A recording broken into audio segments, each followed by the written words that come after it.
मीरा की तरह भगवान श्री कृष्ण की भक्ति करने वाली उज्जैन की रहने वाली सुनीता शर्मा ने आखिर क्यों छोड़ दी कृष्ण भक्ति। मैं कृष्ण की भक्ति करती थी और कृष्ण की भक्ति मैं इस प्रकार से नहीं करती थी जिस प्रकार से जनरली लोग पूजा करते हैं, दीपक लगाते हैं, अगरबत्ती लगाते हैं। सच कहूँ तो मैं कृष्ण से प्रेम करती थी जैसे मीरा की तरह, और दिन रात मैं कृष्ण को सोचा करती थी। आज जानेंगे क्या भगवान श्री कृष्ण की भक्ति करने से पूर्ण मोक्ष संभव है या नहीं। नमस्कार जी। नमस्कार सर। क्या नाम है आपका? जी मेरा नाम सुनीता शर्मा है। आप क्या काम करते हैं? सर मैं एक टीचर हूँ, मैं गवर्नमेंट स्कूल अरनी में पढ़ाती हूँ। आपने संत रामपाल जी महाराज जी से नाम दीक्षा कब ली? जी मैंने 23 नवंबर सन 2016 को नाम दीक्षा ली। आपने बताया कि सन 2016 में आपने संत रामपाल जी महाराज जी से नाम दीक्षा ली, जबकि संत रामपाल जी महाराज सन 2014 नवंबर से जेल में हैं। तो आपको ऐसा नहीं लगा कि आप एक ऐसे संत के शरण में जा रहे हैं जो कि जेल में थे? कोई ज़रूरी नहीं है कि हमेशा दोषी ही जेल में जाते हैं। हमारा तो इतिहास गवाह है, जो सत्य के मार्ग पे चला है सबसे ज़्यादा मुसीबत है तो उन्हीं को आई है। राम, कृष्ण, ईसा, सुकरात, कितने सारे नाम हैं जिनको हम याद कर सकते हैं।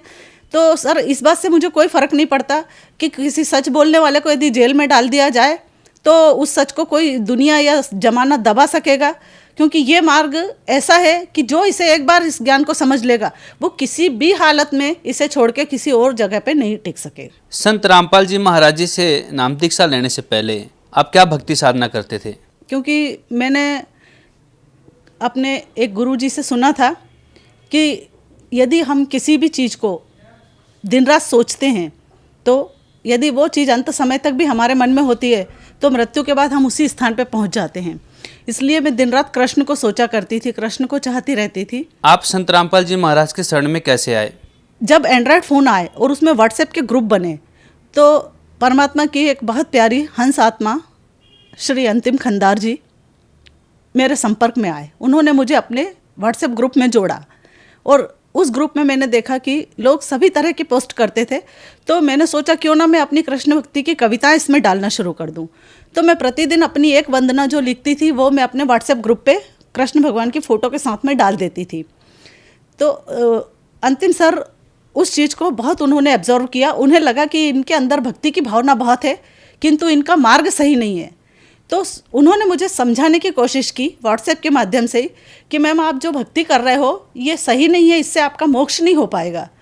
तो शुरू में तो चूँकि उनकी आयु कम है तो मुझे लगा कि ये इतनी मतलब इनकी एज कम है, और फिर मैं चूँकि मुझे नहीं कहना चाहिए लेकिन मैं ब्राह्मण समाज से बिलोंग करती हूँ तो मैंने काफ़ी धर्म ग्रंथ बचपन से ही पढ़ रखे थे और मोक्ष पाने की मेरी दृढ़ इच्छा बचपन से ही समझ लीजिए कि थी। तो मैंने उनसे कहा, मैंने कहा सर आप ऐसा कैसे कह सकते हैं कि मेरी साधना गलत है या कृष्ण भक्ति करने से मोक्ष प्राप्त नहीं होगा। तो उन्होंने मुझे समझाने की कोशिश की। फिर उन्होंने मुझे एक बार कहा कि आप एक काम कीजिए कि ज्ञान गंगा पढ़िए, और अगर ज्ञान गंगा पढ़ने के बाद भी आप मेरी बात पे यकीन नहीं कर पाएँ तो फिर आप अपनी भक्ति कीजिएगा, मैं आपको डिस्टर्ब नहीं करूँगा। तो मुझे पुस्तकें पढ़ने का बहुत शौक़, बचपन से ही मैंने हज़ारों किताबें पढ़ी है। तो मैंने कहा कि ठीक है सर मैं किताब पढ़ लूँगी, आप मुझे दे दीजिए। तो उन्होंने मुझे ज्ञान गंगा पुस्तक दी। अब जैसे ही मैंने उस पुस्तक को पढ़ना स्टार्ट किया, भगत जी उस समय रात की 9 बजी थी, मैं अपने सारे काम से जल्दी ख़त्म करके उस पुस्तक को पढ़ने का इतना उत्सुकता थी मेरे भीतर कि मैंने रात को 9 बजे अपना सारा काम समाप्त कर दिया और उसके बाद मैंने उस पुस्तक को पढ़ना शुरू किया। और आप यकीन नहीं मानेंगे कि जब मैंने फर्स्ट पेज से लास्ट पेज नहीं आ गया तब तक उस पुस्तक को छोड़ा नहीं, लगातार मैं उस पुस्तक को पढ़ती चली गई।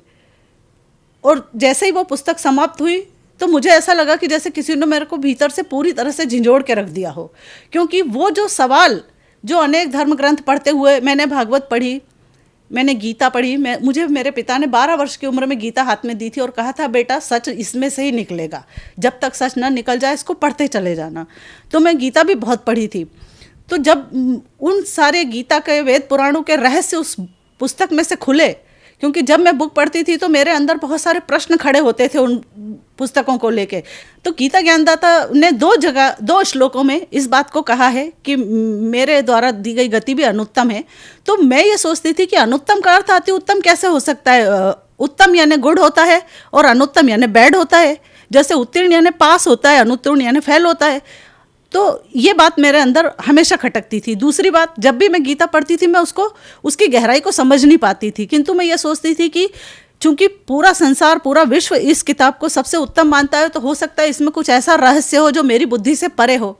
किंतु जब संत रामपाल जी महाराज की शरण में आई और जब उन्होंने उनके द्वारा बताए गए ज्ञान के आधार पर गीता पढ़ी, तो भगत जी मुझे आज गीता इतनी सरल लगती है जैसे मैं पहली दूसरी क्लास की टेक्स्ट बुक पढ़ रही हूँ। संत रामपाल जी महाराज जी से जो भी श्रद्धालु नाम दीक्षा लेते हैं उन्हें कोई ना कोई आध्यात्मिक, आर्थिक, शारीरिक या मानसिक लाभ अवश्य होते हैं। तो संत रामपाल जी महाराज जी से नाम दीक्षा लेने के बाद आपके क्या अनुभव रहे हैं? सबसे बड़ा लाभ यह हुआ सर कि मेरी जान बची। आप सोचेंगे कि जान कैसे बची? सर, जब मैं संत रामपाल जी महाराज के शरण में नहीं आई थी तब मैं एक भविष्य वक्ता श्री वरुण बैनर्जी के यहाँ जाया करती थी, और वो हस्तरेखा विशेषज्ञ हैं, गोल्ड मेडलिस्ट हैं। उनकी बताई हुई अक्षर अक्षर बात मेरे लिए सत्य साबित होती थी। तो मैं बहुत श्रद्धा से वहाँ जाया करती थी। जब भी मेरे कोई परेशानी, कोई प्रॉब्लम आती तो मैं उनका मार्गदर्शन लेने जाती थी। उन्होंने मुझे जितनी भी बातें आज तक बताई वो सब सच निकली। एक बार जब मैं गई तो उन्होंने हाथ देख के मुझे बताया कि आपका भयंकर एक्सीडेंट होने वाला है। तो सर मैं बहुत डर गई, क्योंकि मुझे तो एक खरोच से भी डर लगता है, पता नहीं क्यों। तो मैंने सोचा कि भगवान, ये तो उन्होंने कहा कि आप सावधानी रखना। तो मैंने 1 साल बहुत मुश्किल से निकाला, बहुत सावधान रह के। उस दौरान मेरा एक्सीडेंट नहीं हुआ और मेरे पतिदेव का एक्सीडेंट हुआ। उस एक्सीडेंट में उनके घुटने की हड्डी टूट गई थी। उनका इलाज पूरा होते ही मैं वापस उन्हीं हस्तरेखा विशेषज्ञ के पास गई और मैंने उन्हें बताया कि आपने एक्सीडेंट मेरा बताया था, तो मेरे हस्बैंड का क्यों हुआ? तो उन्होंने कहा कि अगर पति पत्नी में बहुत ज़्यादा स्नेह हो तो ऐसा हो जाता है कि दुर्घटना ट्रांसफ़र हो सकती है। जो सहन कर सकता है, कभी कभी भगवान ऐसी दया करता है कि वो उधर चली जाए। फिर उन्होंने मेरा हाथ देखा, फिर उन्होंने कहा कि नहीं, आपका दुर्घटना योग आगे बढ़ा है, ख़त्म नहीं हुआ है, आपका एक्सीडेंट तो फिर भी होगा।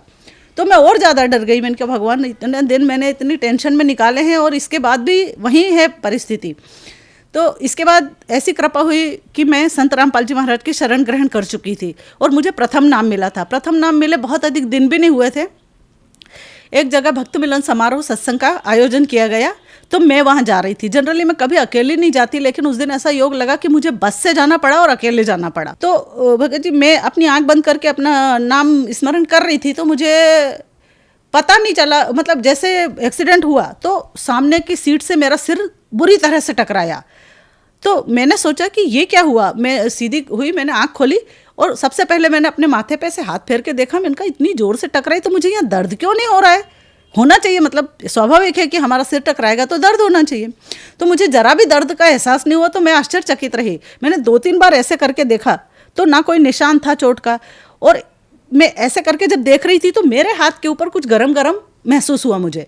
तो मैंने देखा क्या, तो वहाँ पे बहुत सारा खून दिखाई दिया। तो मैंने कहा मेरे लगी तो सिर में खून यहाँ से कैसे आया? और मैंने सिर उठा के देखा तो एक व्यक्ति के सिर से खून की धार लगी हुई थी, वो मेरे हाथ पे आके गिरा। तो मैं आश्चर्यचकित रह गई। मैंने कहा अरे ये क्या, बस ऐसा एक्सीडेंट हुआ है कि खून आ गया लोगों को? और जब मैंने थोड़ा सा अपनी सीट पे से खड़े होके देखा तो पूरी बस के लोग घायल थे, किसी के दांत टूट गए थे, किसी के खून आ रहा था, कोई बेहोश हो रहा था, और यहाँ तक कि उस बस की जो पिछली सीट होती है सबसे लास्ट वाली, वो उखड़ के आगे गिर चुकी थी और उसमें बैठी हुई सारी सवारियाँ फेंका गई थी। तो मेरे होश उड़ गए ये सब देख के, क्योंकि मैं थोड़ा सा, मेरा हृदय इन चीज़ों को देख नहीं पाता है। फिर धीरे धीरे मैं प्रकृतिस्थ हुई, तो मैं उतरी बस में से। फिर कुछ लोग जिन्हें कम चोटें लगी थी, या कुछ लोग ऐसे भी थे जो मेरे जैसे सुरक्षित थे, मैंने उनसे कहा, मैंने कहा आप एम्बुलेंस को फ़ोन कीजिए, पुलिस को फ़ोन कीजिए, और जितनी जल्दी हो सके पानी की व्यवस्था, क्योंकि खेतों के बीच में बस का एक्सीडेंट हुआ था, दोनों तरफ खेत थे। तो मैंने कहा खेत हैं तो निश्चित ही पानी की व्यवस्था होगी, तो आप लोग पानी की व्यवस्था कीजिए। और उसके बाद मैंने जिस जगह पे मुझे जाना था वहाँ पे मैंने फ़ोन लगाया उन लोगों को, और मैंने बताया कि यहाँ पे बस का एक्सीडेंट हो गया है, तो आप आइए और मुझे यहाँ से ले जाइए। तो उन लोगों ने सुना, वो घबरा गए कि कहीं आपको तो चोट नहीं आई। मैंने कहा नहीं, मैं पूरी तरह से सुरक्षित हूँ, आप बस आके मुझे ले जाइए। तो वहाँ से 2 भगत आए मोटरसाइकिल लेके, और उन्होंने मुझे खूब अच्छी तरह से देखा कि कहीं आपको तो तकलीफ़ नहीं हुई। मैंने कहा नहीं, मेरे को तो परमात्मा की दया से कुछ भी नहीं हुआ। भगत जी, मैं जैसे ही सत्संग स्थल पर गई, सबसे पहले मैंने दंडवत प्रणाम किया परमात्मा को, और कोटि कोटि धन्यवाद किया उनको उनका कि मालिक अगर मैं आज आपकी शरण में नहीं होती तो मेरी जान बचना भी बहुत मुश्किल थी। इस तरह से सर संत रामपाल जी महाराज की कृपा से मुझे तो जीवन दान मिला है, इसलिए मैं उन्हें पूर्णतः सत्य संत मानती हूँ। तो मेरा आप सबसे हाथ जोड़ के यही विनती है कि जितनी जल्दी हो सके आप सच्चे गुरु की शरण में आइए, सच्चे मंत्रों को प्राप्त कीजिए, प्रत्यक्ष अनुभव कीजिए और अपने मानव जीवन का कल्याण करवाइए। संत रामपाल जी महाराज जी से नाम दीक्षा कैसे ले सकते हैं? आज अनेक चैनलों पर संत रामपाल जी महाराज का प्रवचन आता है। उन प्रवचन के दौरान उसके नीचे एक पट्टी आती है, उसमें सतलोक आश्रम के नंबर प्रसारित किए जाते हैं। आप उन नंबरों पर संपर्क करके वहाँ के भक्तों से बात करके अपने नज़दीकी नामदान सेंटर का पता जान सकते हैं और वहाँ जाकर नाम दीक्षा प्राप्त कर सकते हैं। धन्यवाद जी। धन्यवाद।